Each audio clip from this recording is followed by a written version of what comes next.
Halo kakak, berhubung ini adalah kisah novel jadi kemungkinan video dan narasi tidak sama, dukung like, komen dan subscribe kakak, semoga bisa terhibur, selamat mendengarkan. Namanya Yunzi, ini adalah kalimat terakhir yang diucapkan Xiaoyan ke Merlin, setelah Xiaoyan melakukan semua ini, gambar di depannya tiba-tiba menyusut, berubah menjadi roda gigi yang tak terhitung jumlahnya lagi, kembali ke koridor abadi, memejamkan mata, Xiaoyan membuka matanya lagi. Kesadarannya menarik diri dari pagoda roh Void Zichen, dan dia datang ke Nanfu di geladak Bahtera lagi. Tahukah Anda bahwa murid Merlin, Yunzi Xiaoyan, memandang Nanfu Ye dengan serius, dan Beijing juga memandang Xiaoyan dengan aneh. Bukankah Anda menanyakan pertanyaan ini? Ye Beijing penasaran, kapan dia bertanya kepada permaisuri, dan kemudian dia menoleh dan tampak bingung. Kepala Ye Beijing dimiringkan, matanya membelalak, ekspresinya aneh, sangat ekstrim. Melihat dua yang serius, sepertinya masalahnya ada padanya, dan dia bahkan bertanya-tanya apakah dia berhalusinasi. Yunzi, tentu saja dia bukan wajah merahmu, apakah aku ingat apa yang salah dengan mengikuti sisi Merlin?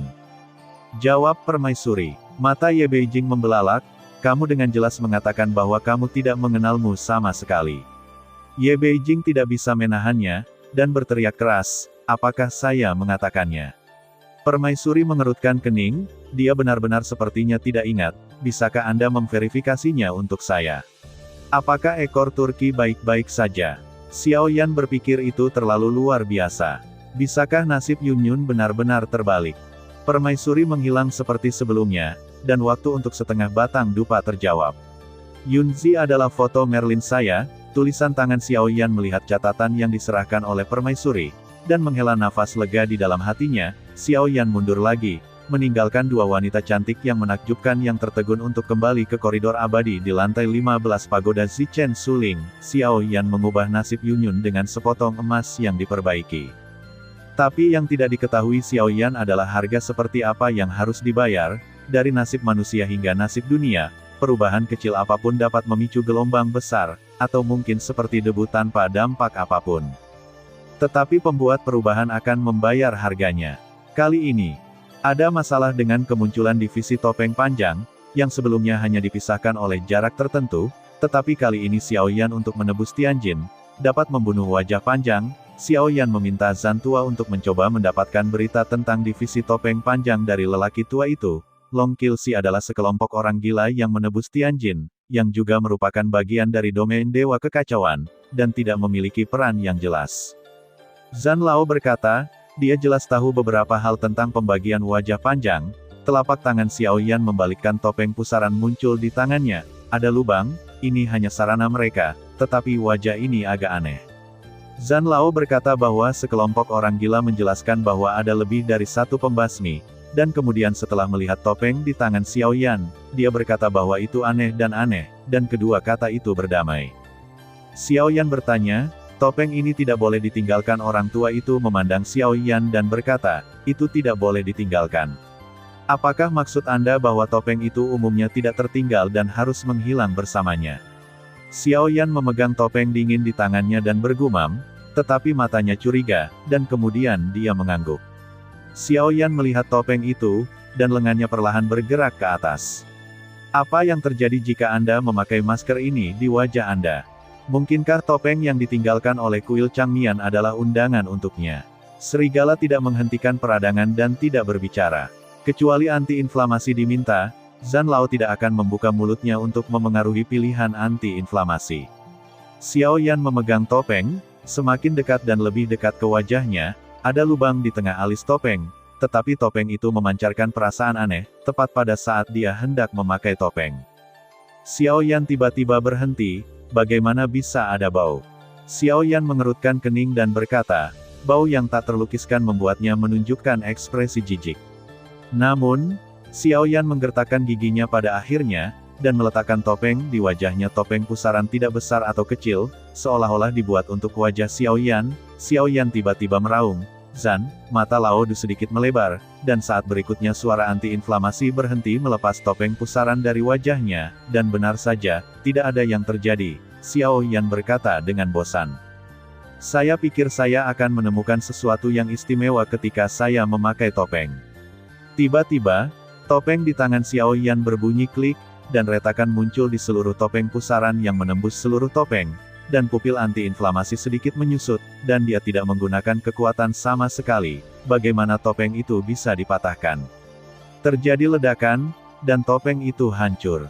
Itu terbelah menjadi dua di tangan Xiao Yan, dan dia baru saja akan mengangkat tangannya untuk melihat lebih dekat topeng pusaran air, tetapi itu meledak lagi, berubah menjadi pecahan yang tak terhitung jumlahnya, dan kemudian meraung ke arah wajah Xiao Yan tanpa peringatan. Xiao Yan segera mencoba untuk berhenti merobek pecahan topeng yang menutupi wajahnya, tetapi ternyata itu tidak berhasil, dan dia tidak bisa merobeknya sama sekali. Mata Xiao Yan sepertinya ditutupi oleh potongan-potongan topeng yang rusak, dan dia segera jatuh ke dalam kegelapan. Xiao Yan merasa cahaya di depannya tiba-tiba menyala, seolah-olah dia dengan cepat bolak-balik melalui 9 akar. Kemana kamu berada? Mengapa butuh waktu lama untuk datang? Tepat ketika Xiao Yan masih linglung, suara aneh datang, jelas bahasa yang tidak bisa dimengerti Xiao Yan, tetapi dia bisa mengerti artinya. Xiao Yan perlahan membuka matanya dari kegelapan, dan pemandangan di depannya membuatnya tercengang. 10 platform, 9 platform, 10 domain dewa kekacauan, ada total 9 platform batu dan 9 sosok Yulan. Xiao Yan bahkan bertanya-tanya apakah mereka telah memasuki konferensi kekacauan, tetapi 9 sosok Yulan di sini jelas berbeda, mereka semua mengenakan topeng yang berbeda di kepala mereka selain seluruh tubuh Yulan. Apakah ada di antara Anda yang mengungkapkan identitas Anda? Topeng pertama di tengah bukanlah pusaran air, tetapi topeng putih dengan mata pohon di atasnya. Bagaimana orang-orang bodoh ini bisa terungkap, dan mereka masih diputar olehku. Topeng kedua, dengan 2 mata horizontal di atasnya, sangat disayangkan bahwa hanya ada 5 yang tersisa dalam pertemuan yang saya ikuti, dan 4 lainnya semuanya dipermainkan sampai mati oleh saya. Bermata 3 kemudian berkata, saya sedang menunggu pilihan baru, dan saya belum tahu harus pergi kemana. Platform batu keempat memiliki 4 mata di atasnya, dan judulnya tertulis di platform batu. Simo Xiao Yan sesak napas saat ini, di mana ini? Apakah ini datang ke pertemuan milik divisi Nagamian? Bahkan jika Xiao Yan telah bertahan selama 10.000 tahun, kota itu cukup dalam. Tapi saat ini, saya tidak bisa menekan hati saya. Dia gugup dengan ketegangan yang tak terkendali, dan percakapannya diam-diam menembus ke telinga yang meradang dalam bentuk yang kompleks. Sekarang semua anti-inflamasi yang tidak dapat dipahami telah dituliskan, dan saya belum pergi, saya merencanakan perang besar lainnya untuk bermain besar. Yang kelima, segel platform batu diukir dengan seni bela diri, suaranya dapat dengan jelas mendengar rasa kegilaan, tepatnya, masing-masing gila, tidak cukup, jika Anda ingin bermain, Anda harus bermain sampai perang pecah pada saat yang sama di 9 alam ini, jadi itu adalah 6 besar. Kemudian dia berkata, tidak ada dari mereka yang menebak bahwa saya hanya memiliki 3 yang tersisa, dan saya akan memenangkan 7 gua, dan tiba-tiba berbalik. Xiao Yan tidak mengerti kata-katanya, kalian semua bosan belajar, tidak ada dari mereka yang mati, aku harus membiarkan mereka saling membunuh. Tawa aneh kakak laki-laki itu membuat Xiao Yan memikirkan mulut yang jelek, tak tertandingi, penuh dengan gigi kuning yang tidak rapi, penuh pasir. Tertawa Xiao Yan merasa bahwa dia sakit perutnya dan berbicara terlalu cepat. Pada saat ini giliran Xiao Yan, dan kata-kata yang terukir di platform batunya adalah Jiu Jin. Terima kasih sudah mendengarkan kakak dan yang sudah subscribe. Untuk yang belum subscribe yuk subscribe kakak, dan yang minat support jadi member klik tombol gabung kakak. Semua cerita sudah Mimin simpan di playlist supaya bisa kakak ikuti. Bila suka cerita Mimin jangan lupa subscribe channel Mimin dan share channel Mimin ke seluruh penjuru benua. Terima kasih. Ekstra kisah Yunyun. Ada surga di sekte bunga Huazong di benua Douqi. Pinggiran tempat ini penuh dengan bunga-bunga berwarna-warni. Di belakang bunganya ada kubangan air, yang sangat jernih sehingga Anda dapat melihat ikan yang berenang. Dan di kubangan air ada rumput datar, sangat datar, di mana duduk seorang wanita dan seorang wanita dengan gaun tunggal, dengan tubuh montok, mempesona, dan sutra hijau air terjun yang tidak biasa semuanya dipegang di belakang kepala untuk membuat fitur wajah yang sempurna, sembarangan terpapar ke udara. Di depan peti itu menunjukkan pelampung sepotong besar pegas, yang menarik. Dan di salah satunya, ada ikan todak glaukon tergeletak di sebelahnya. Angin dan sinar matahari hari ini indah, dan tempat di barat sungai ini disebut Danau Mingyue, yang merupakan tempat retret awan, dan orang luar tidak diizinkan masuk, dan tiba-tiba menghela nafas lega.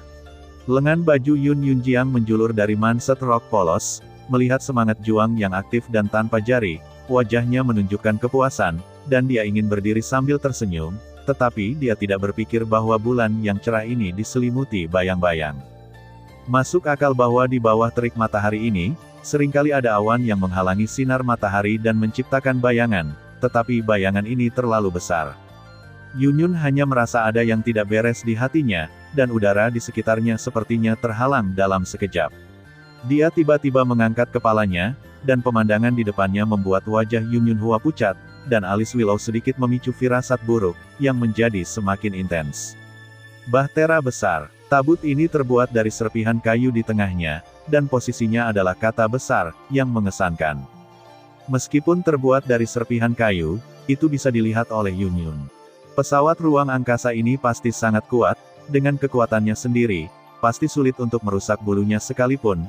Mengapa sulit untuk mengukir bunga dari sekte bunga saya dengan segala hal? Sisi Bahtera tiba-tiba memancarkan cahaya yang kuat, dan beberapa sosok melayang di udara, perlahan turun. Orang yang bertanggung jawab adalah seorang Yuran tua yang mengatakan bahwa dia memiliki rambut putih, tetapi wajahnya sangat tampan. Orang-orang di dunia mengatakan bahwa kecantikan ada di tulang dan bukan di kulit, mungkin batu giok tua ini. Ada fluktuasi pada batu giok tua ini yang mencekik Yun.